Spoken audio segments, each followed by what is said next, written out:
What up, y'all? It's Torre. Welcome to Truth Talks, where we keep it unapologetically black and unfiltered. They say woke sells, but at what cost to us? Tonight, we're talking woke or broke, how corporate America profits off of black pain over and over. We're pulling back the curtain on that performative bullshit, that allyship. We're cutting through that and asking the real question, are these companies actually caring about us and our struggle?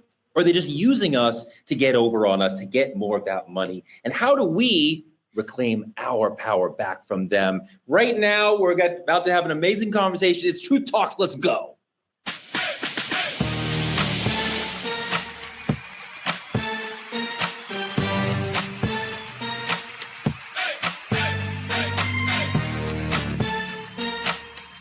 Are y'all ready to roll? Let's go. All right, Truth Tellers, it's another episode of Truth Talks, here to blow your mind and make you think about things that you have not ever thought of before. Returning our favorite guest, Lauren Lake. Judge Lauren Lake is here. How are you? I'm well. Happy to be here. Happy to be here and fully prepared for the apocalypse. Also fully prepared for the apocalypse, Dr. Jamal Bryant. What's up, Truth Tellers? Your favorite doc. I'm here. I'm back. I'm here every day, Monday through Friday, 8 p.m. Eastern.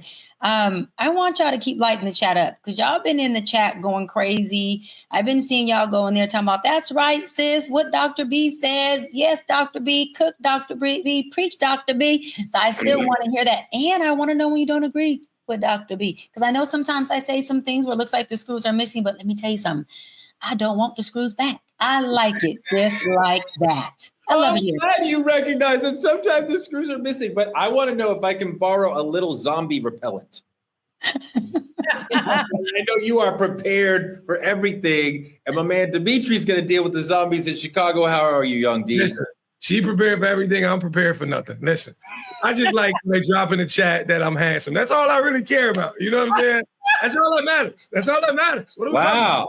Wow. Well, I'm sure that you can get some sisters to help you with that, and maybe some brothers too, because the cheekbones are cheekboning, right? You know what I'm saying? The skin is clear. I mean, like, I can't even front. He's a good-looking brother. I can't, right? I can't even front. Look, that boy ain't good looking. That is a fine, in his words, YN. That YN is fine.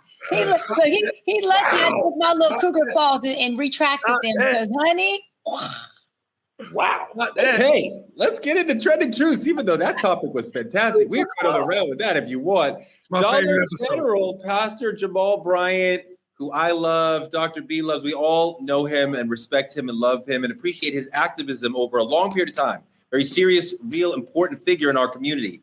He's calling for another boycott, this time Dollar General. He had a discussion about this. I want to roll a little video of Dr. Bryant talking about the Dollar General boycott. Let's roll that. Next up is Dollar General. And questions have been coming to me from around the country and from across social media. Why Dollar General? Because they've been hiding in the cut, not being accountable, and not being responsible. What you may not know is what I didn't know. And that is that Dollar General has 3 times as many stores, hear this, of Target and Walmart combined. 21,000 stores. Most of those stores are in communities of abject poverty or rural areas that have less than 20,000 in population. They are predators. D, you're in the hood. This is an important question because I respect the brother standing up to a company that does a lot of business in the hood and saying, you got to do better for people in the hood. But those folks who are patronizing Dollar General on the regular live probably in a food desert where it is hard for them to easily acquire the basic necessities that they would acquire at a Dollar General. So we're kind of saying to poor people, can you do without so we can get Dollar General to be more just to you? And I appreciate the overarching goal, but it comes with a bit of pain for the average person who's going to have to carry out this boycott. What do you think about what Pastor Bryant is offering? See, Dr. Bryant, what Pastor Bryant is offering to the people, asking the people to do here? I can tell you, for one, I get it. Like, I really do. I understand what Pastor Bryant's trying to say, and I understand that his heart's probably in the right place. But to be mad at Dollar General about DEI policies, I think is probably the wrong look. I think, to be real, my mother did not raise me on DEI slogans. She raised me on goddamn EBT and Dollar General tissue. You understand what I'm saying? She raised me on what she could afford. She raised me on what she could do. And boycotting the only options that's left for a lot of people, when you got to go 5 to 15 miles to get to the nearest Walmart or Target or XYZ, this is all a lot of people in the hood have. This is the one store willing to stay open late. You got your Family Dollars, but those who play into the same effect. These are those stores that matter to the people who are, like, imagine. I don't know if Pastor Bryant has ever had to attempt to feed a family on Whole Foods fucking prices. Like, it doesn't work. It's not reality for a lot of people. And I think when you make statements like this or attempt to target places like this, you exclude a lot of people who survive on just this store alone. Doc. Yeah, and this is my thing. Pastor Bryant knows that's my guy. We claim cousins from time to time. That is my guy. But I do want to say what he's been doing with Walmart and these other initiatives. Is his heart in the right place? Absolutely. His heart posture is there. I get what he's trying to do. I understand he's saying there's sacrifice for us to move this throttle. But Pastor Bryant, I got a question from your good old doc over here. What other resource are you going to offer these folks in the inner city, in the hood, who don't have anything else close enough? Some of these people are on public transportation. Some folks are walking to this Dollar Tree or to this dollar store. Some people don't even have access to a store further than that, closer than that. So if we shut these stores down, how do they feed their families? And then I want to ask this. The church is supposed to be a place for resources, Pastor Bryant. I'm going to hit you, brother, but I still love you. And I would love for you to come on True Talks and explain to us what your plan is for resources after I say this. Are you going to offer up that your church becomes a resource where the people who are not going to shop at the Dollar Tree can actually some type of way put in a claim or contact the church and get the resources that they're not going to get from this store from the church? Now, listen, I'm willing to help contribute. I'm willing to be a volunteer part of it, but I want us to be very proactive in telling our community what not to do, but providing a resource on what they can do in lieu of what they're going to miss out. Because for some people, listen, that dollar bread, that dollar milk, that is all they have. And we can't strip them from that and then say, well, I don't know what to tell you, but it'll get better later. That's what they've been doing to us all along. We can't be a part of that rhetoric. I appreciate the point. And if the pastor is going to say to folks, we're not rolling with Dollar General right now, there is a conversation to be had about him saying, here's the alternative. Yes. Here's the thing, though, for me, protesting is not supposed to be convenient. It's not supposed to be easy for protesters. It's not supposed to be easy for the state. We're making it hard. We are, as Baird Rustin would say, we are putting ourselves in the gears of capitalism and making it stop. When Dr. King was doing the Montgomery bus boycott, people walked to work every day for over a year. And it is easier for me to sit here and say that than it is to actually do that. But sometimes we have to take extreme measures to show the corporations we can live without you and we can be more powerful than you. And that will make them. And when I see, okay, well, these people will be without such and such, that's Dollar General's fault, right? I don't blame the protesters for what happened to them. If Dollar General comes correct, then they will go back to serving the community. Lauren, as long as Dollar General is not serving the community, then we have to protest them and deal with whatever consequences. We do. I mean, I think he's in a very interesting position because he's almost damned if he does and damned if he doesn't, right? He had a very successful boycott of Target. What's next? Where are we going with this movement? There's no store where it's going to be, best case scenario versus worst. He has to choose a place. I also did hear him say a little bit further along in that speech that he does understand that these stores are in areas that are considered food deserts, where if people in those communities must shop there, he completely understands that, which is why he also brought up the digital boycott factor, where he wants people to send emails. He wants people to even write letters. He wants people to make phone calls making demands.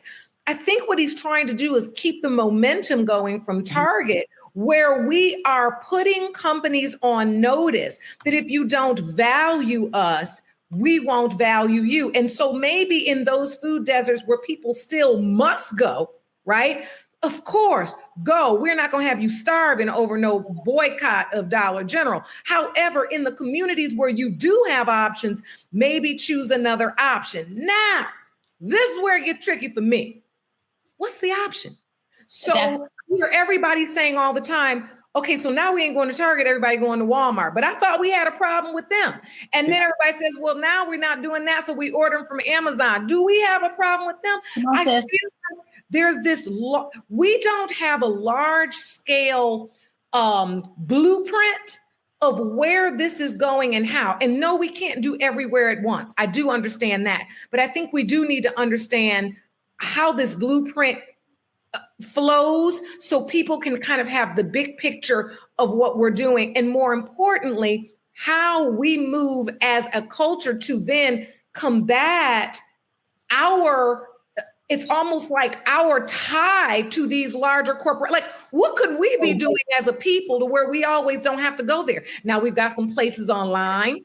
I've seen those where there's all Black owned businesses. There's just a lot of questions that I think are going unanswered. However, I believe if he stops, he'll be criticized more than if he keeps going and just tries to find the best case scenario to continue. I absolutely understand what you're saying. And I'm not saying he should not be holding Dollar General accountable. I think that's fine and dandy. But when you look at corporations like Target, a lot of those are outside of the hood. See, there's a difference between holding a company accountable and holding the hood hostage at the same time. They can't really align. If you're gonna shut it down, cool. But this is for, Pastor Bryant. Listen, if you're gonna do that, you gotta come to the hood. You gotta do some food drives. You gotta give free shuttles to people going for better grocery stores, like single mothers to vouchers for single mothers, who can't dive into the political aspect of it because they too busy worried about feeding their families. Like, I get it.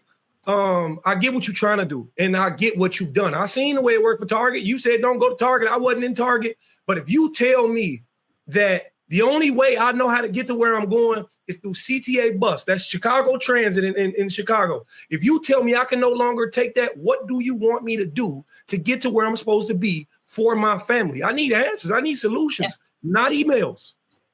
And this is where community leaders are supposed to commune.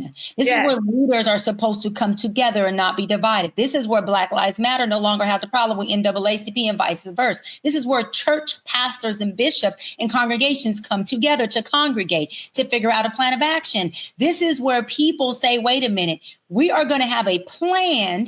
And we're also going to have an issue and concern. I understand Torre saying that, look at, protesting and doing these things comes with a little pain, but we are in a place where we have leadership, enough churches, enough folks who can come together and say, okay, we are going to do this call of action for our community, but we're also going to provide this plan of action for our community. We cannot leave our people hanging because then we are doing nothing different than the oppressor. We cannot tell our folks there's a problem. I'm going to give you a bone, go fetch. But we ain't going to tell you exactly how to fetch, what to do, or where to go, and how you can thrive in your community. It's just not fair. Again, does he have a right heart posture? Hell yeah. Do I love what he's doing? Yes.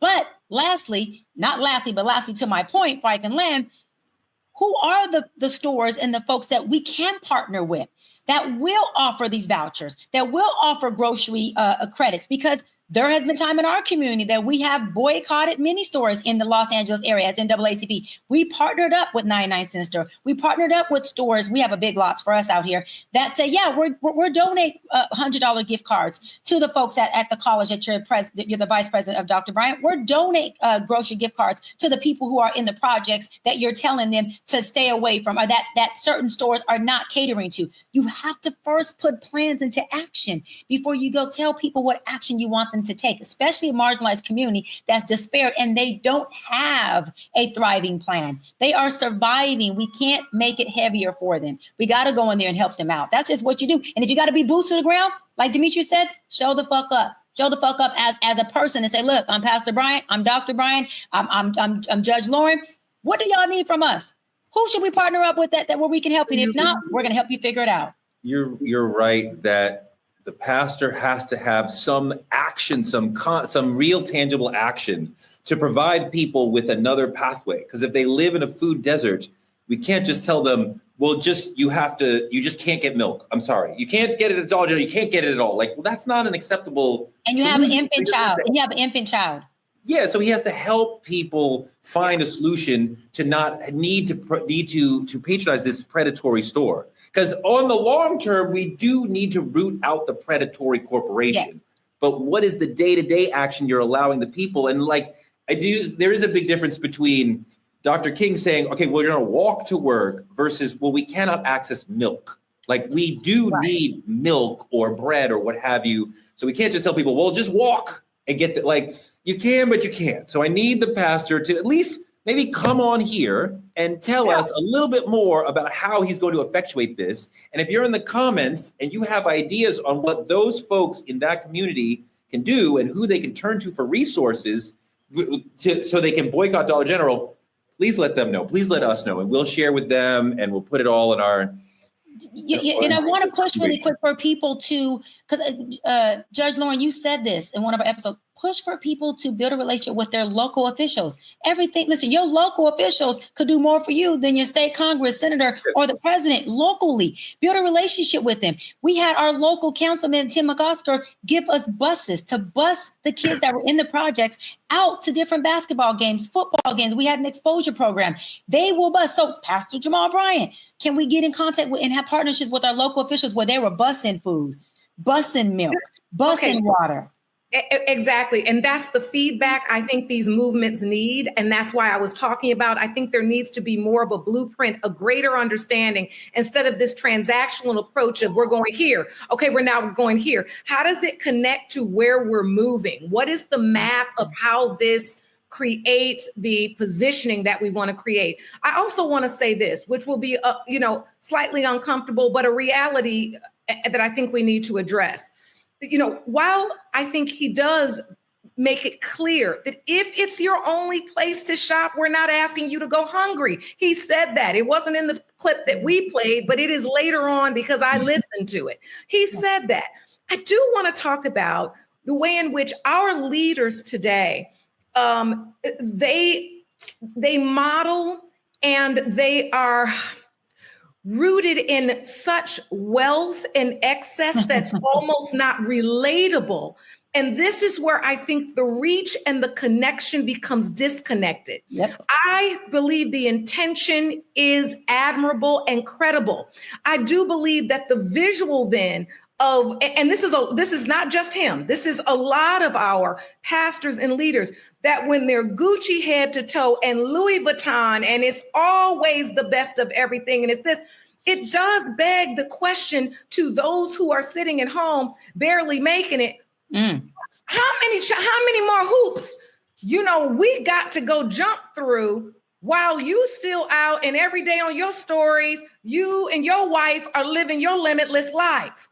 I think there is a disconnect there that I think we need to address, because I don't think our leaders from the past, like when you look at, say, Dr. King's life or Malcolm X's home life, when you see those stories, right, they're not popping out of a Rolls Royce. They're not every day with drivers. We live in a new... Adam Clayton Powell was. Adam Clayton Powell, okay. Great. Some of us were. Well, my point is this.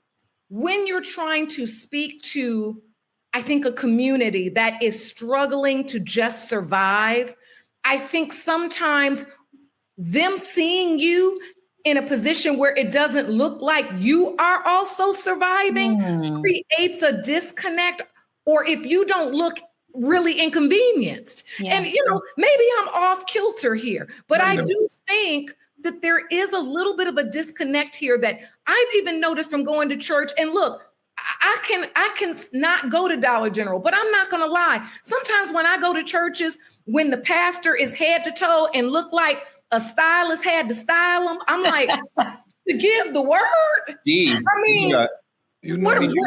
I think we have a little disconnect here that we have to address. It's the elephant in the room nobody wants to talk about, because I like to be sharp like the next person. But I'm just telling you that that's what I feel. You're right on point. You're right on point. It's actually a lot larger than you may think it is. It's not just because they're wealthy. It's not just because the cars they drive.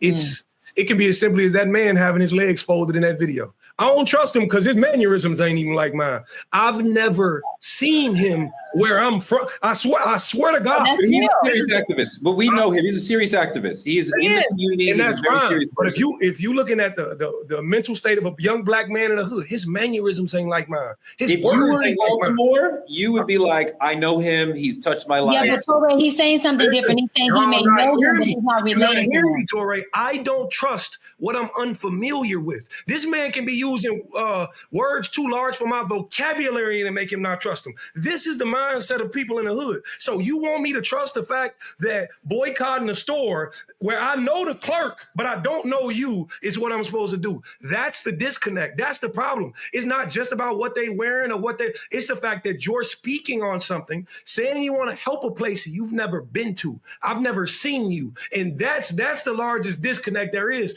But I want to ask y'all a question though. In all actuality, do y'all think what we did with Target was a momentary fluke, or is this the best way we should be Is boycott the best? Like, what do you feel?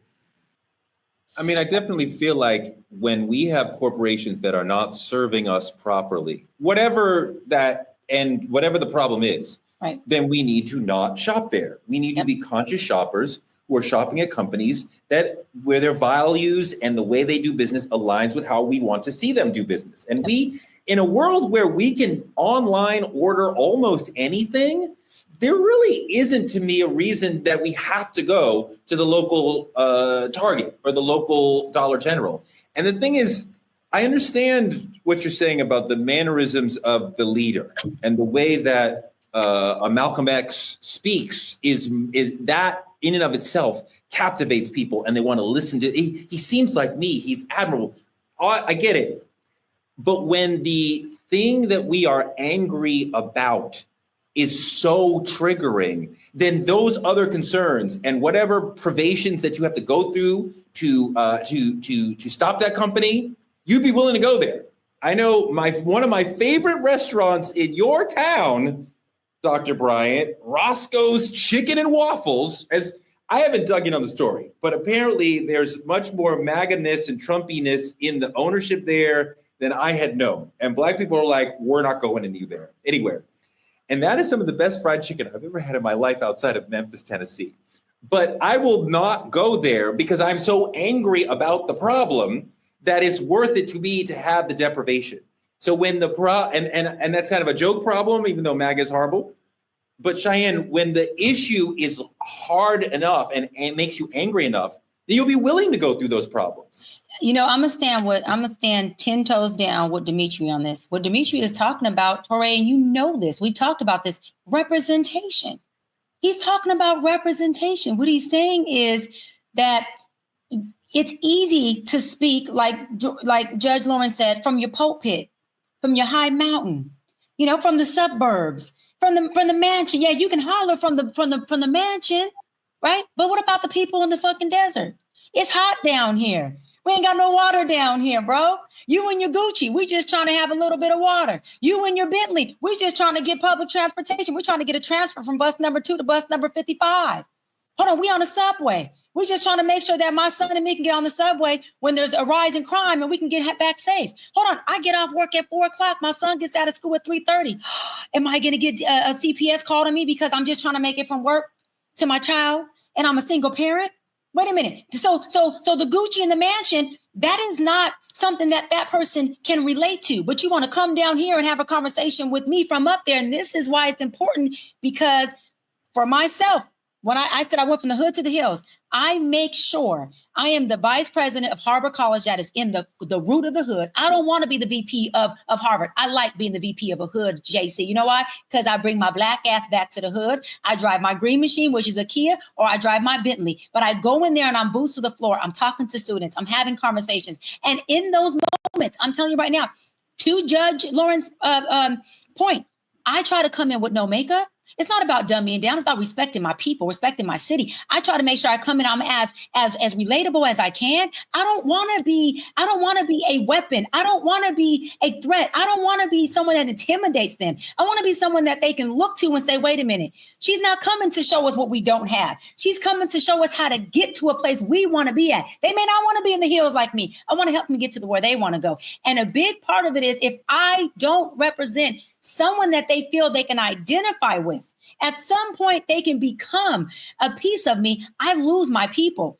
And what is it for me to be in a fucking mansion or a Bentley or wear my Dior shirt or my Gucci if my people are lost in me? If my people can't use me as a tool, they see me as a intimidation factor. That is not what it's about. I don't want to be on no pulpit. I don't want no title. I don't want to be anywhere where my people look at me and say, she's doing a disservice because I can be in awe of her over there, but I can't touch her because she's not within reach. That is not okay. Whether it's me, Pastor Jamal, Judge Lauren, you, Torre, anybody else, we got to be able to make sure we are in the trenches with our people, especially if you're like me or Dimitri or Lauren, who come from the trenches. There's no way I'm wearing my Gucci high heels to the hood, not because I'm gonna get robbed, because I'm good in the hood, because I don't want my people to look at me and say, Doc, you just too far untouchable. You making us feel like there's no hope. I'm here to install hope. And if I got to dummy down or take layers off, then damn it, take layers off. It's no point in me saying I made it if I can help my people see the hope and then making it too. That's the bigger point that I see Dimitri making.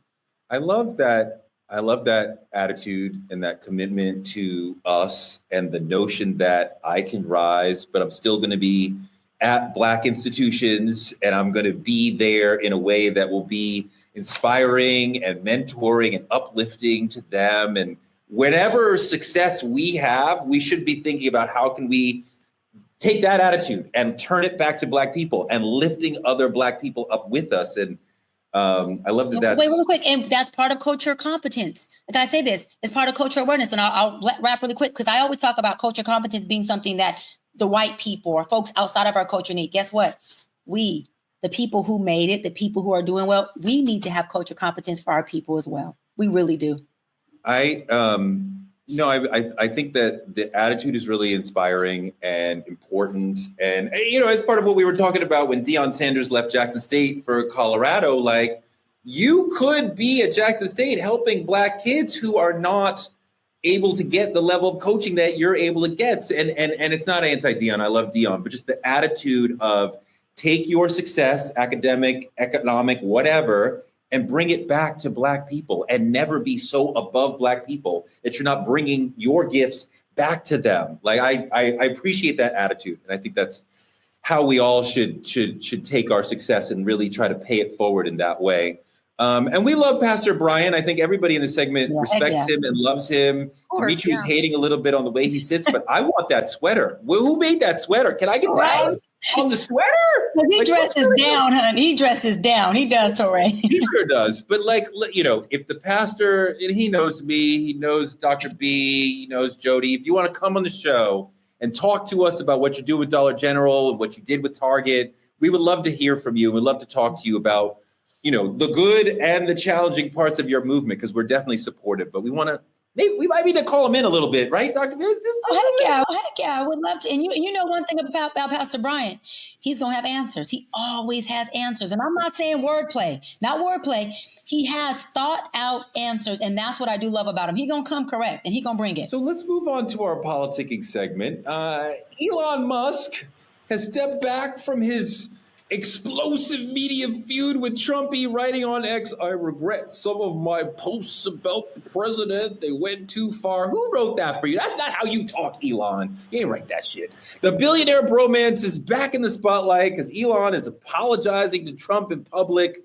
Dr. B, you said last week the billionaire bromance was all smoke and mirrors by design. Was this, again, Don putting on a show to distract from something else? Listen, I said that this was role play from the beginning. These two men were not having a real problem. This is what happened. Elon came in and he didn't personally, his companies, i.e. him, got contracts, governmental contracts. Hold on. His business, SpaceX, made $22 billion off government contracts. Tesla, off tax cuts and incentives, made $2.8 billion in 2024.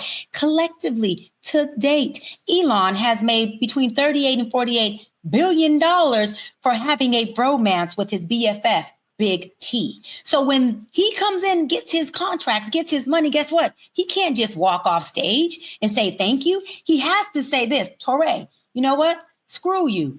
I'm the reason why you got in office. I got a problem with you, Torre. Oh, Torre, clap back at me. So we can make it look as though we had this issue for me to be able to dodge out after I got my bread, I got my bag, and then we can throw people off with the whole reason why we were in relationship. To me, it's no different than a man who got money and a woman who was gold digging. That's exactly how it looked like. The gold digger came in, she got what she got, and we call the guy with the money, I guess, the trick tricked off, gold digger got her coins, and now they got to figure out a reason for this relationship to end. That's exactly why I said it was role play.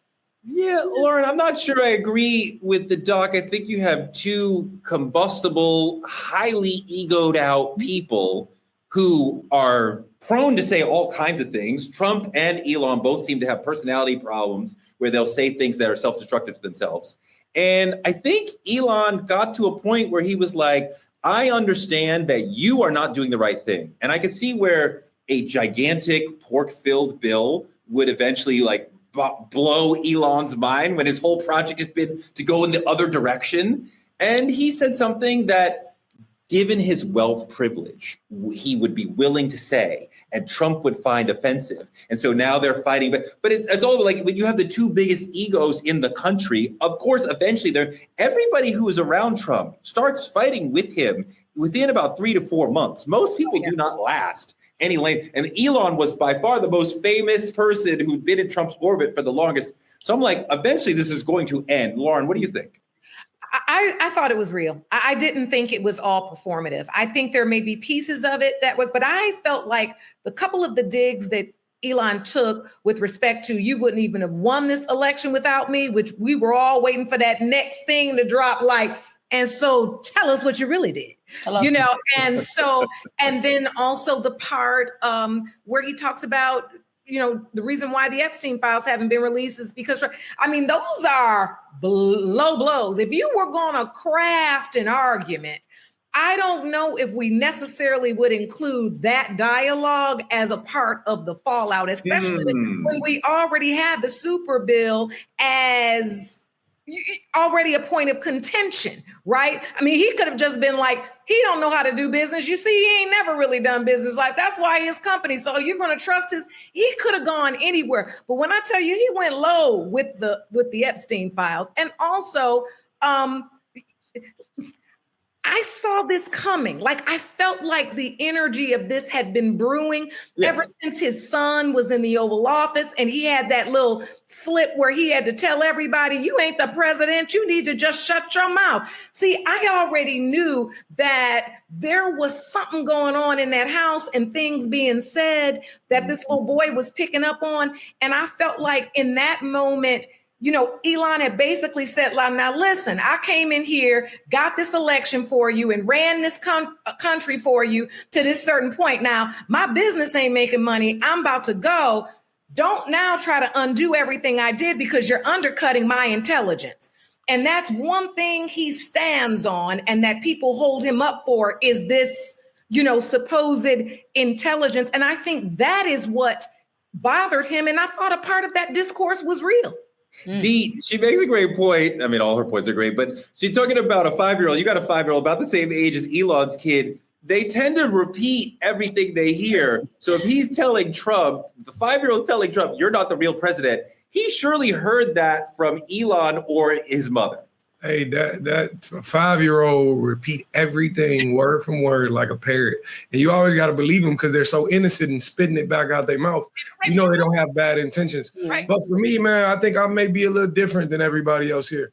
I'm tired. I'm tired of seeing two fucking rich, spoiled white boys argue like this is fucking Real Housewives of the White House. Like, I'm sick of this shit. This ain't nothing but like a big budget Netflix original for real. While half the fucking nation is living it with overdrawn accounts. Like, this shit don't make sense to me. Like, and I'm supposed to worry about which one of y'all apologize first. Like, I don't give a fuck who apologizes first. Because my motherfucking cousin can't find a job from some shit he did 5 years ago. Like, make it make sense. Like, ain't nobody fixing the leaks at school. The textbooks still say George Bush the president. Like, it's lead in the water.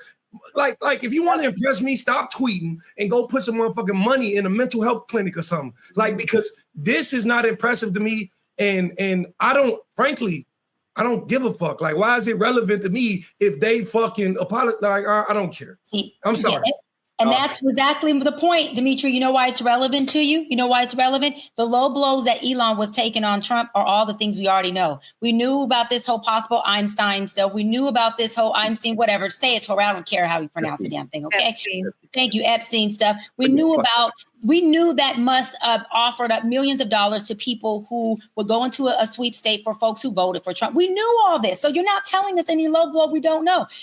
The reason why it's so important that it's your business, Dimitri, and everyone else's, that this apology happens and all this chaos, and it's not behind the curtain conversations like all the other government contract conversations they had that were behind the curtain, but let's have the argument be on the stage, is because they had to create this fancy for whatever they're doing. When you're talking about power, money, rich, spoiled, and white, supremacist, systemic, these boys is big boys. They in the big dog part. They're not stupid. They've been strategizing this stuff all freaking along. They strategized to get him in office. They're now strategizing to have these fallouts in front of us like spoiled rich white boys would do, so that they can take the narrative, feed us what they want, and we can feast off their bullshit.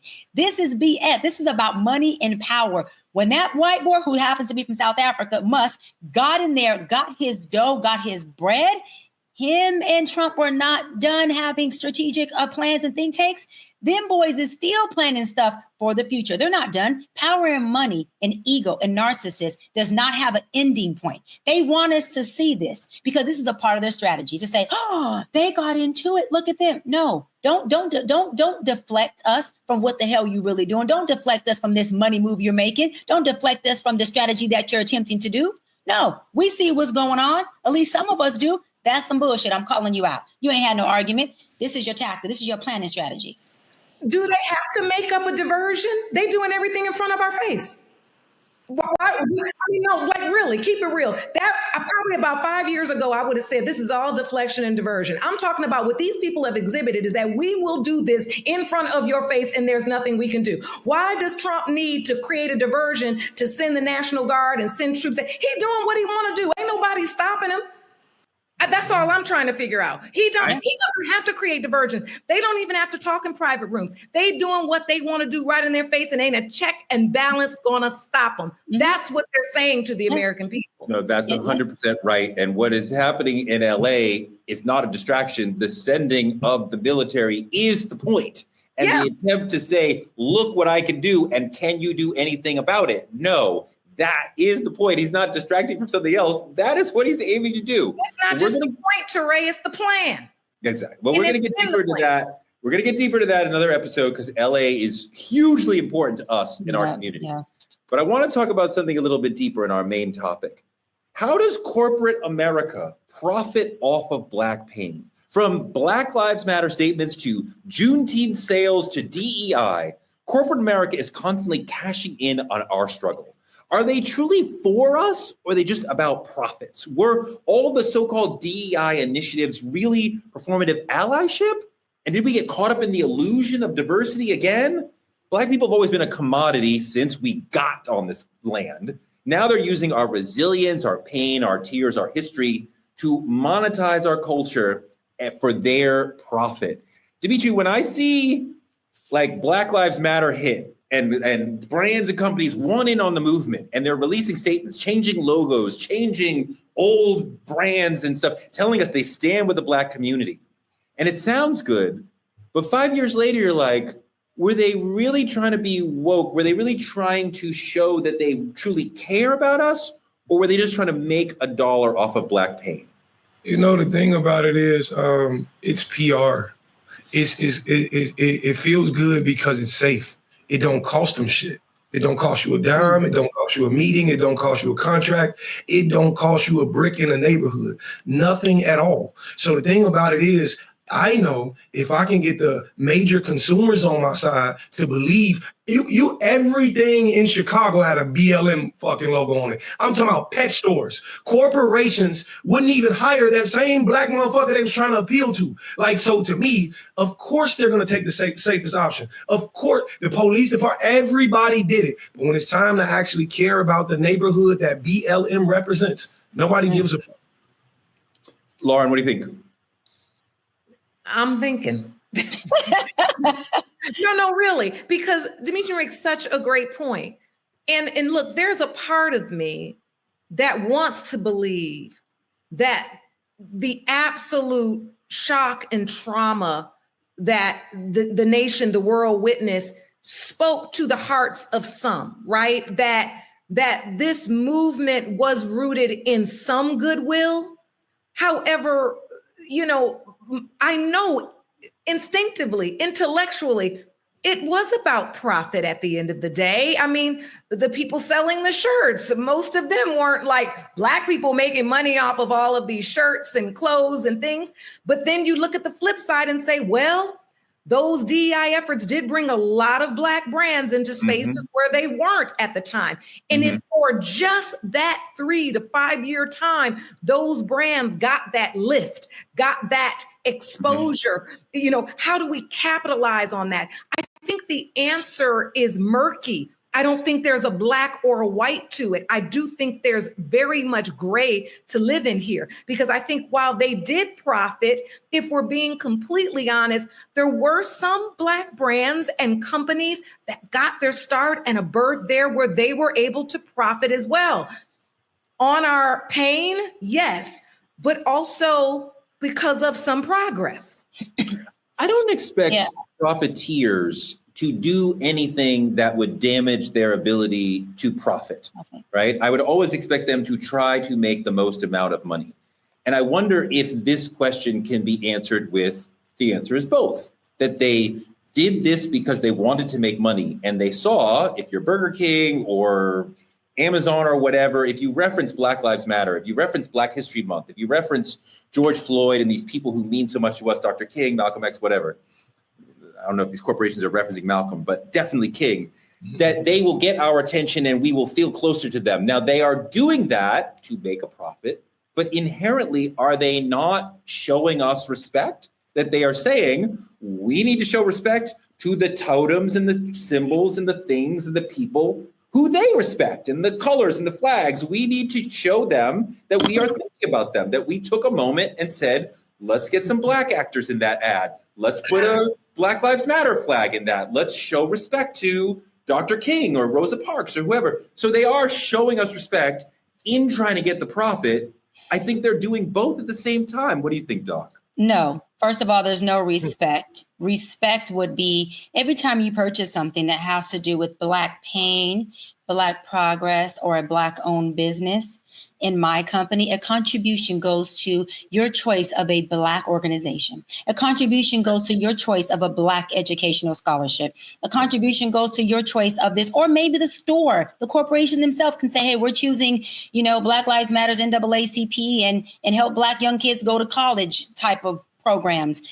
$1 is going to go to that. Instead, what they do is when you go to check out, you know what they do? They say, would you like to donate to such and such? No, I'd like the purchase I'm making that has MLK or that has some Black pain or some Black business or Black association to be automatically donated from your corporation. And when you donate it, guess what? You get the 501c3 tax write-off. So don't act like you don't get to write off what you donate as a corporation, one. And two, I'm so tired of us talking about DEI initiative like it was something that really pushed us. Forbes, Reddit.com, and whitehouse.gov shows the stats and the studies that they've done that white women benefit the most from DEI. So why is it that us Black men and women are so upset in pushing something that wasn't created and nor did we benefit the most from? We need to be able to Touré, one second, I'm gonna let you go, because that is a problem. We are constantly fighting for issues, initiatives, and policies that, again, media has presented a narrative that is for us. It gets us to overtly push that, but covertly, systemically, it doesn't work for us.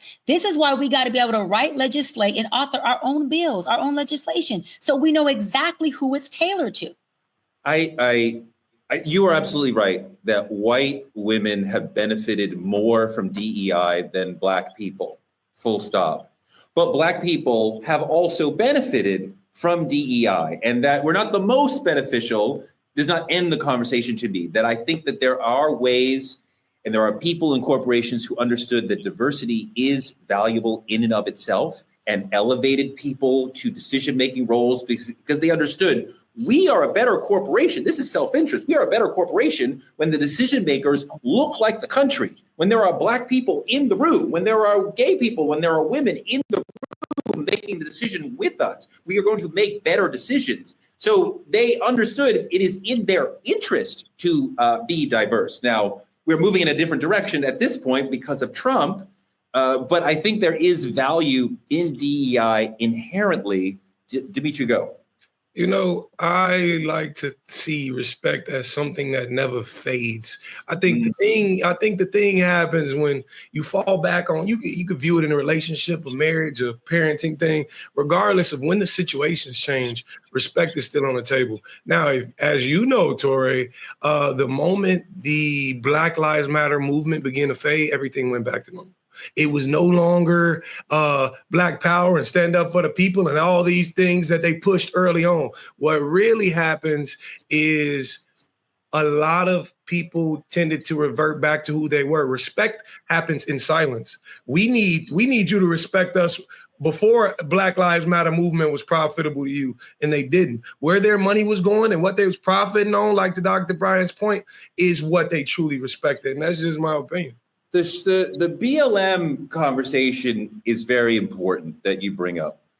And it's very, very difficult for a mass movement to have a long-term impact. That is the goal, but it's very, very difficult to accomplish. But Black Lives Matter did have that impact. That one of their main goals was to get people to understand that these police killings of young Black people were interconnected. They were part of a singular system. It was something that we could deal with. It was not a bunch of isolated incidents. And before Eric Garner and Trayvon Martin, that is generally how most people in America and media saw this and treated this. And after BLM educated the country, people started to see and talk about this as a singular thing. And the body cameras are a good and bad step forward. They're not the end. They don't solve everything, but they do give us something. And that is a lasting legacy of BLM. And there are other smaller things. There's occasionally officers being held accountable, like Derek Chauvin, what have you. There are some things. I don't want to have it say like BLM did nothing. They did accomplish a lot. But I do understand the point of like respect. Real respect would go further than the trend lines of the politics or what's going on in the economy. There is a slightly different way to approach this, however, right? When you think about Costco, right? They had over 7.5 million visits, an increase of 7.5 million visits after my friend, the Reverend Al Sharpton, organized a buy-in, right? So Pastor Bryant was saying, don't go to Dollar General. Reverend Sharpton is saying, let's go and help Costco because they're doing it. Let's roll the video of Reverend Sharpton dealing with Costco.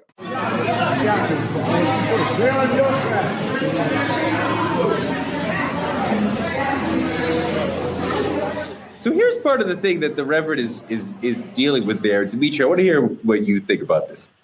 Because Costco increased its hourly pay to $32 an hour in some states, which is a fantastic rate for a lot of people, right? That's way above minimum wage. We like to see that high rate for people who are working at a Costco.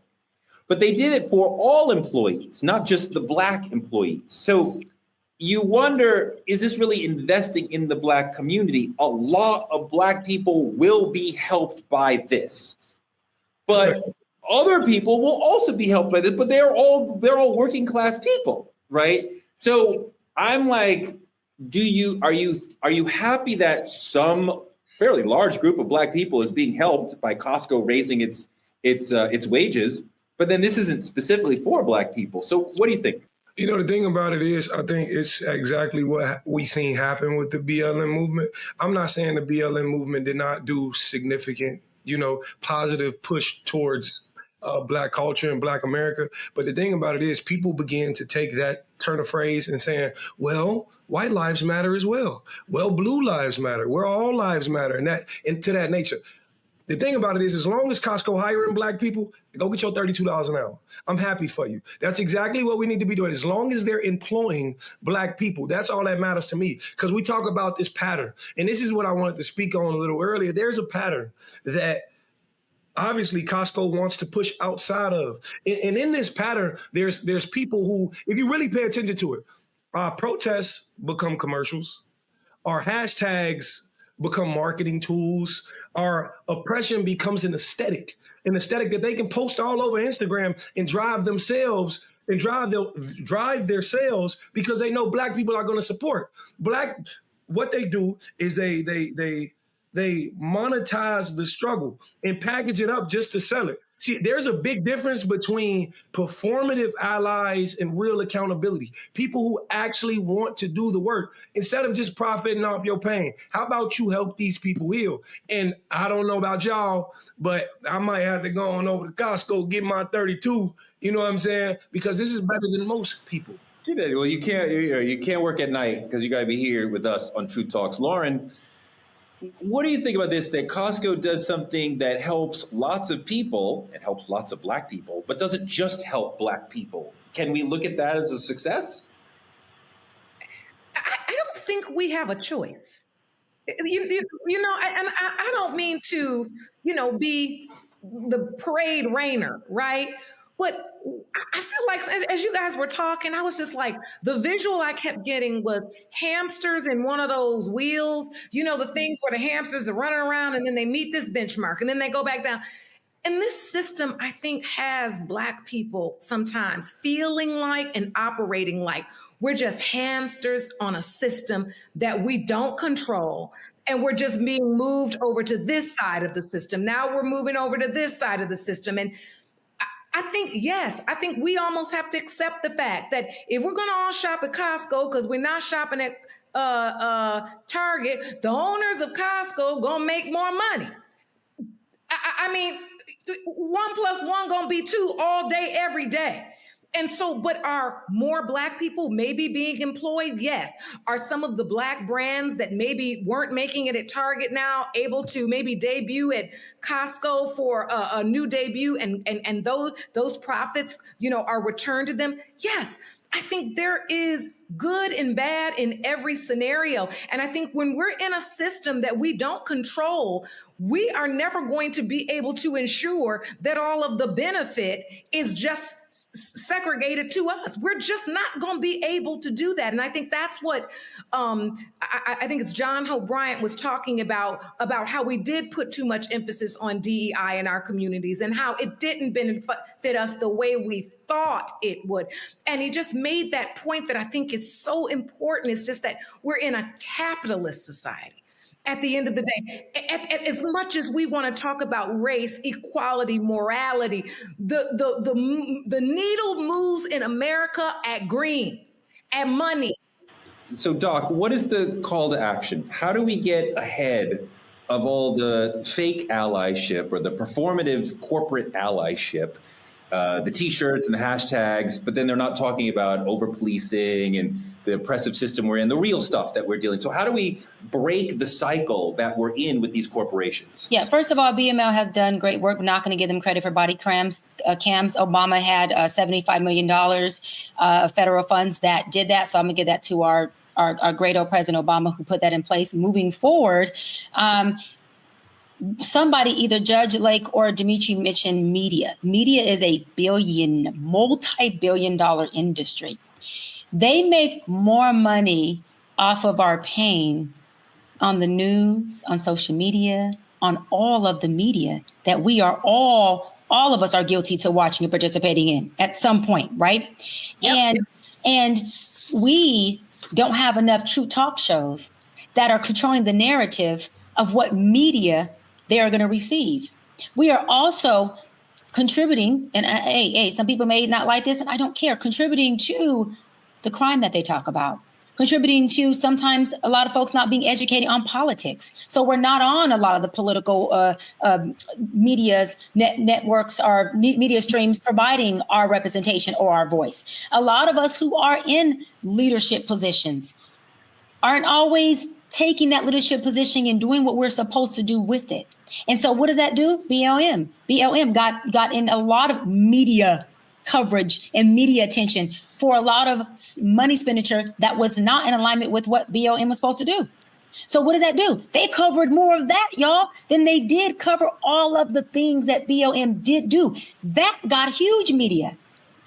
So what am I saying is that, yes, they're making money off our pain. What do we need to do? We have to take our voices back. We have to take our media back, and not just be on shows, but like our show, True Talks. I am very proud, and I say it all the time, and Jody and Lori knows it, that our True Talks producers and owners are Black and women. They own this media. They own this narrative. They own what we're putting out here. So they're allowing us a space to have a Black voice. We have to start doing that. We have to start making sure we take our Black voices and our Black pain and we take it on our own platforms and we monetize off it. And let me go a little smaller, because some folks don't have the capital like the Gomes family does to, just develop an entire show like True Talks. Guess what? But you can have a social media. I don't care if you have 1 follower or 200 followers.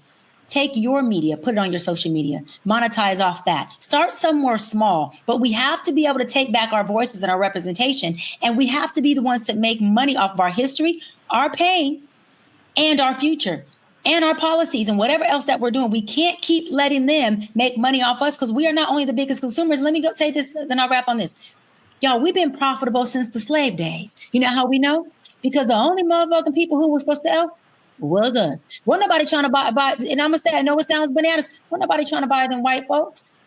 Wasn't nobody trying to, there was no, Toray, I want you to rebuttal after too. There was no profit. They were making a profit off of us from the beginning of times, from slavery days. They're making a profit off of us today, which is called modern day slavery. It hasn't changed. The only thing that's changed is how they're doing it. And now we do have leverage today that we didn't have back then to take it and do something different with it.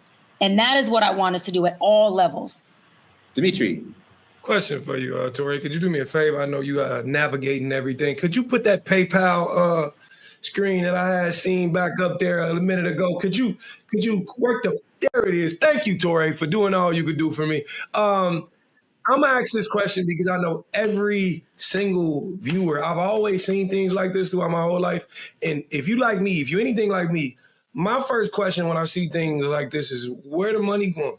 Where the money at? Who's benefiting? What neighborhoods is this touching? Listen, I just want to know, you committing it to support Black. I need receipts. I need a transparency report. I need to know where, because $530 million ain't just a drop of a dime. This is wire transfer. These are large amounts of money. Are you actually claiming to help, or is this publicity? Is this you profiting off Black pain again, or are you actually making a difference? All I'm saying is it's about time somebody actually came out and said, look at what I did for Black people, instead of saying, look what I will do, or putting a quote up about it. $500 million. Do I really care what their intention is? That money will have a huge impact on Black businesses. How you know? How do you really love me, or are you just giving me $500 million? Where's the receipt at? Where's the proof? Where's the receipt, Toray? Where's the proof, Toray? Where's the proof? How you know they gave you anything? Toray, run the receipts. They said it, right? I'm not even dealing with that because I'm not in their books. But I'm saying, run the transparency receipts. Run it. If they give me money, that's love. Did they give you money? I don't need a further purity test from them to prove why you're giving me money. You actually love me. What if they say they gave you money? That's a lot. But the reason why they can give it or not get it or give it or put it wherever they want to put it is again back to the fact that we're in a system we don't control. And then who do they report to? Who's the girl on the house? Who's gonna check me, boo? That's what they say. Who's Sheree? That was her line. That's what corporations, they can say anything. but where's the checks and balance? And then that takes us back to Jamal Bryant, because we have to commend him at least for standing in the gap between communities and corporations where they don't ever seem to have a check and balance and somebody to say, no, we're going to check you. We want to know what you're going to do. And I think that's where we at right now. And to your point, Dr. Bryant, the reason why, and I got to say this because truth talks, the reason why we were so profitable is because of our knowledge, intellect, and genius. We were engineers, architects, growers. We were all the things, and it built an entire civilization. That's why we were a profitable people, because we were a talented, gifted, genius people. And that has not changed. What I think is happening, this is where distraction, I think, come. We talked about the word distraction earlier. Mm-hmm. This is the distraction. We worried about a lot of the wrong things, and we're not focused on what is going to get us where we need to go. And most importantly, who are the leaders we want to put in place to get there? No, Al Sharpton has been doing what he does for centuries, it feels like. And can't nobody take that away from him. I'm looking for, if I had to name 5, 6, 10 new emerging leaders who are standing in the gap, I'm ashamed to say I couldn't really name 10. No, there's not. There's not. Doc, go ahead. That's all you got. And I just want to say, Dimitri, you on listen, baby boy, you on fire this episode, because you said another word. Don't you bite that lip like that, though. Let me I'm back. You said something really good, transparency report, because there are a lot of funds at the local level that are put aside for the Black community, the minority community. And guess what? It's sitting there. How do I know? Our local officials. We won a skate park. They said they had no money for us. Guess what we did? We pushed the hell out. They asked for a transparency report. Guess what we found? We found $300,000 sitting there to contribute to our nonprofit, the Dr. Bryant Foundation in City Lights, to then take and get permits and build an entire skate park in the inner city, in the hood, where kids had nothing to do after school. So what am I saying is that transparency is huge, because that allows us to open the books and say, wait a minute, but you said you allocated $500,000 for Black people. Why is it still sitting there?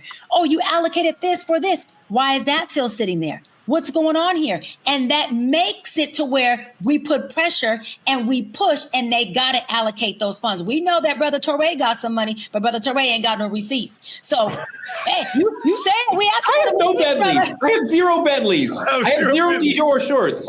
I have 0 Gucci shirts. I have 0 Ben provided for me. I have not. My goodness. Oh, let me get out of here before I take more bullets. My God. Oh my God. That's our show for tonight. Like, comment, and subscribe on our YouTube channel at True Talks _live. Continue to watch them, because I am dead. They'll be simulcasting right here on the Black Star Network after Roland Martin Unfiltered every night. We got to thank our supporters, Juanita Mahdi, Kyla Carr, and Benjamin Gomes. Juanita, Kyla, and Benjamin, thank you so much for your weekly support for Truth Talks. We really appreciate it. If you want to be in the credits like Kyla, Juanita, and Ben, hit that Cash App and show us some love. And if you're a corporation who wants to show us some love, we accept that Cash App too. Support Black media at Cash App, Truth Talks Live, or on any of the links on your screen. Support the businesses that support us, like the Playpad in Atlanta, an amazing indoor play and activity center for the kids, for the community. Partner with us by visiting truthtalkslive.com. Become a VIP member of the Truth Lounge. Click on any of the co-host rooms, and you'll get a chance to see what they're really all about. Hair Maniacs is supporting our sister Cheyenne Bryant, who's been wearing the product, looking fantastic. The hair still looks fantastic. It's great. Every night, it looks amazing. Hair Maniacs is hooking you up. There it is. I don't go nowhere without my Hair Maniacs. I don't care what nobody says, honey. I got products of theirs that I put on this hair, and this thing is sewed in. And let me tell you, it is mine. You ain't gonna tell me no. Wait. Judge Lawrence said it's mine, and who gonna check me, boo? It's mine. I would like to see the receipt. Can you? Want the receipt? Black media is under attack, so please tell your friends to support us. Watch the show. Truth Talks is here for you every night, 8 p.m.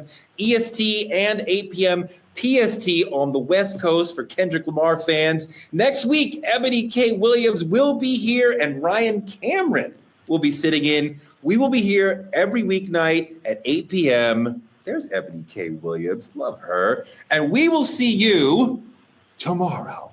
Peace. Good night, y'all. Bye, y'all.